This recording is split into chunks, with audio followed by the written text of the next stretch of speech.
Hello friends, good evening. आज का हमारा टॉपिक क्या है? नरेशन का है।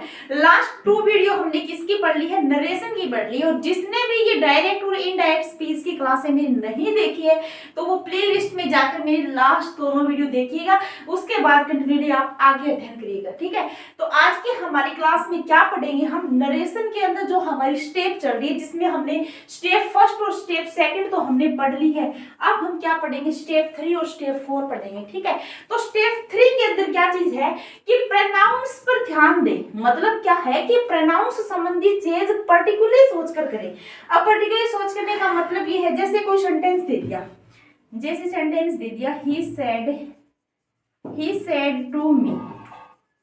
ठीक है, आई वॉज स्लीपिंग। ठीक है, देखो यहाँ पे यदि हम, ये बात है हमारी कि he said to me I was sleeping, ये क्या कह रहा है कि प्रैक्टिकली सोचकर करना है। तो प्रैक्टिकली सोचने का मतलब क्या है? मैं सारा सेंटेंस ना करवा के सिर्फ प्रोनाउंस पर ध्यान करवाती हूँ। जैसे हमारा प्रोनाउंस इनडायरेक्ट स्पीच में ये है, रिपोर्टेड स्पीच में। ठीक है, तो हमारा ये जो ही है इसको हम इंटरचेंज किस में कर देंगे? ही में कर देंगे। बस मैं बात यही बताना चाह रही हूँ आपको कि प्रैक्टिकली सोच के, यदि यहाँ पे किसी का नाम आया होता, जैसे राधा नाम आया होता, ठीक है, तो राधा आया होता तो यहाँ पे क्या हो जाता? सी हो जाता। ठीक है, और यदि यहाँ पे कोई पंकज नाम आया होता, ठीक है, तो यहाँ पे क्या हो जाता? ही हो जाता। ये ध्यान रखना आपको। ठीक है, और यहाँ पे कोई और, यदि कोई भी और सब्जेक्ट आया होता तो उसके अकॉर्डिंग हम प्रोनाउंस को क्या कर देते? चेंज कर देते। ये आपको ध्यान रखना होगा। ठीक है, आगे देखिए, एक नोट है कि इनडायरेक्ट स्पीच हमेशा एसवी ऑर्डर में होता है। देखो, जब इनडायरेक्ट स्पीच की हम बात करते हैं, इनडायरेक्ट स्पीच कौन सा होता है? जैसे एक डायरेक्ट स्पीच होता है, ठीक है, और एक क्या होता है? इनडायरेक्ट स्पीच होता है। ठीक है, और ये कहना क्या चाहता है आपको पता है क्या? कि इनडायरेक्ट स्पीच हमेशा एसवी ऑर्डर में होता है। ये है ना, वो एसवी ऑर्डर में होता है। और ये क्या है? ये वीएस ऑर्डर में भी मिल सकता है और एसवी ऑर्डर में भी मिल सकता है। इसका मतलब समझाऊंगी मैं, वीएस और एसवी क्या होता है। ये आगे बोल भी रखा है कि डायरेक्ट स्पीच में वीएस ऑर्डर भी हो सकता है और उसमें एसवी भी हो सकता है। यदि यहाँ पे एस वीएस और यदि ऑर्डर दिया होता है, वीएस का मतलब क्या होता है? जैसे इज से शुरू होता है, कोई भी हेल्पिंग वर्ब से स्टार्ट होता है। वी का मतलब क्या होता है? वर्ब होता है। ठीक है, कोई भी वर्ब से यदि स्टार्ट होके उसके बाद कोई सब्जेक्ट, जैसे यहाँ पे किसी का नाम आता है, जैसे राम नाम दिया है, इज राम नाम दिया हुआ है, यदि हम इसको इनडायरेक्ट में यदि हम इंटरचेंज करेंगे तो राम इज ही करेंगे। ठीक है, राम वॉज या राम इज ही करेंगे, न कि हम इज राम कर देंगे। ठीक है, मतलब यदि इंटरोगेटिव सेंटेंस की यदि बात होगी इनडायरेक्ट स्पीच में, यदि हम इंटरचेंज करते टाइम, तो डायरेक्ट में तो कोई भी टाइप का सेंटेंस हो सकता है, लेकिन वहां से हमें यदि इंटरडायरेक्ट में इंटरचेंज करना तो अफर्मेटिव सेंटेंस में ही हम इंटरचेंज करेंगे। ये ध्यान रखना है।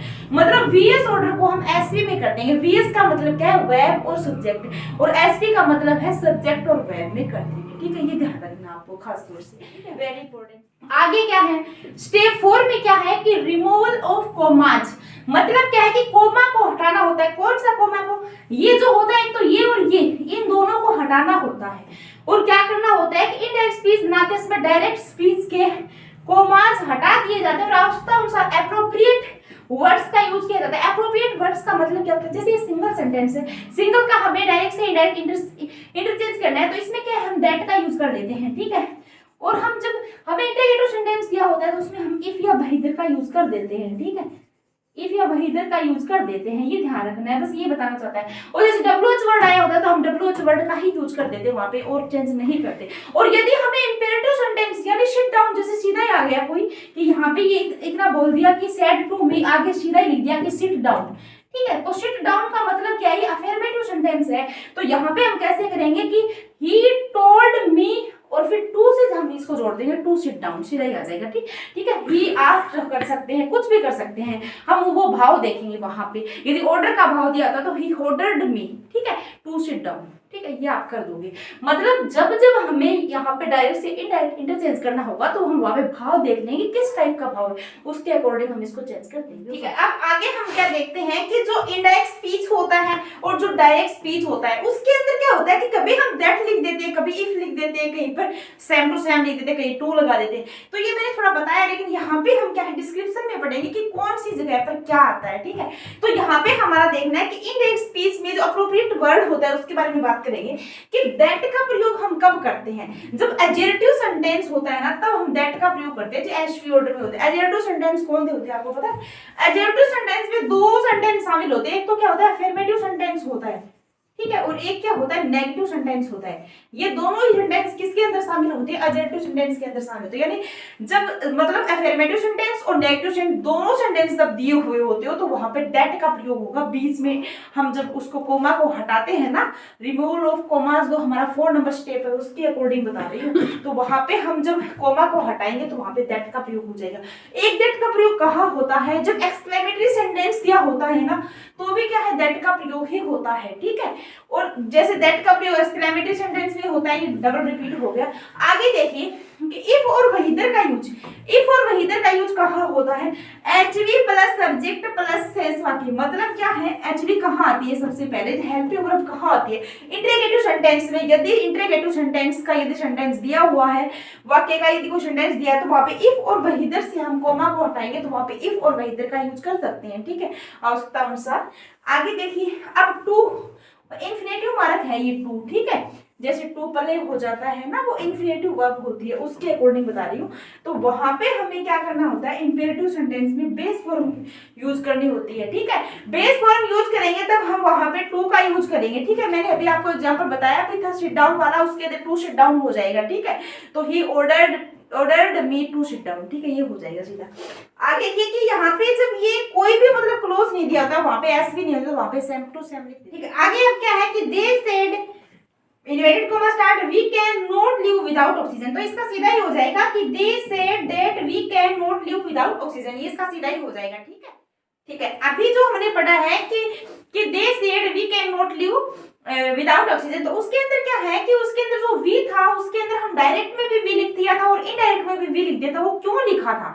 मतलब वी का यूज है जो हमने डायरेक्ट में भी किया है और इनडायरेक्ट में भी किया है, उसका हम क्या कर रहे हैं, एक नोट बता रही हूँ कि वो क्यों किया है। उसका मतलब ये है कि यदि डायरेक्ट स्पीच के अंदर वाले भाग में सब्जेक्ट यूनिवर्सल हो, जैसे हम जो ऑक्सीजन के बिना जीवित नहीं रहते, ये क्या है? एक यूनिवर्सल ट्रुथ है। ठीक है, उसके अंदर हमने किसका यूज किया है? वी का यूज किया है, अर्थात जिस वी का यूज ऑल ह्यूमन बीइंग्स के लिए, अब ऑक्सीजन के लिए यदि हम जिएंगे नहीं तो ऑल ह्यूमन बीइंग्स नहीं जी सकते ऑक्सीजन के बिना। ठीक है, वो बताना चाह रहा है। तो कुछ विशिष्ट व्यक्ति में हो तो इनडायरेक्ट में ऐसा भी चेंज नहीं होता है, क्योंकि जैसे यदि हम डायरेक्ट में ऐसे बोल रहे हैं कि हम ऑक्सीजन के बिना नहीं जी सकते, तो इनडायरेक्ट में यदि इंटरचेंज करेंगे तो वहां पर भी हम ऐसे ही लिखेंगे, ना कि दे में बदलेंगे, वहां पे भी हम ये लिखेंगे कि हम ऑक्सीजन के बिना नहीं रह सकते, तो वी का भी रहेगा। वो हमारा ये नोट है, उसके लिए मैंने ये लिखा दिया आपको। ठीक है, तो याद रखना आप। आगे देखिए, एक डायरेक्ट से इनडायरेक्ट इंटरचेंज करेंगे जिसका बाद में नोट्स पढ़ेंगे। पहले हम ये देखते हैं कि the Indian Express says we shall start a social companion tomorrow. ठीक है, तो इसको हम इंटरचेंज करेंगे कि द इंडियन का इंडियन आ गया, एक्सप्रेस सेज मैंने बताया था जब प्रेजेंट हो तो प्रेजेंट ही रहेगा। ठीक है, और अगर पास्ट दिया है तो पास्ट ही रहेगा बाहर वाले में। ठीक है, दैट से मिला रही। अब ये वी है ना, वी ये किस में चेंज हो जाएगा? इट में चेंज हो जाएगा। वहां पे जो वी था वो वी में रखा है। ठीक है, यहाँ पे इट में चेंज हो जाएगा और इट के साथ हमेशा क्या आता है? विल आता है।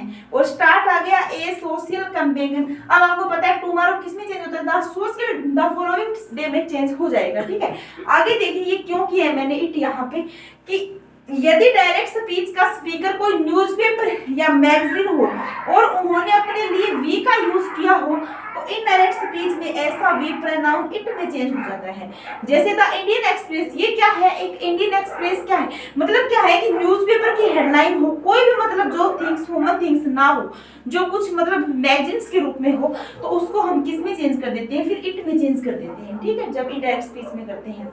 अब आगे एक सेंटेंस और बता देते हैं हम कि Rahul and Sachin said we are friends. तो Rahul and Sachin said that, अब देखो ये जो वी है मैंने बताया था जो आई और वी है वो फर्स्ट सब्जेक्ट है, ठीक है, और वो आर जो मतलब क्लोज है, रिपोर्टेड क्लोज के सब्जेक्ट के अनुसार चेंज होता है। तो इसका सब्जेक्ट क्या है, राहुल और सचिन दोनों इसका सब्जेक्ट है, तो प्लूरल है, तो वी को हम किस में चेंज कर देंगे, दे में चेंज कर देंगे, और आर का क्या हो जाएगा, वर्ब हो जाएगा और फ्रेंड्स हो जाएगा, ठीक है। तो आज की हमारी ये क्लास यहीं पे खत्म होती है, और कल हम आगे जो नरेशन का टॉपिक बचा हुआ है वो पढ़ेंगे, और लगातार आप मेरे वीडियो में बने रहिए। यदि आपको वीडियो समझने में कोई दिक्कत क्रिएट हुई हो तो आप मुझे कमेंट करके बताइएगा, और थैंक यू, धन्यवाद। यदि मेरी वीडियो पसंद आई है तो आप इसको लाइक कीजिए, चैनल को सब्सक्राइब कीजिएगा, ठीक है।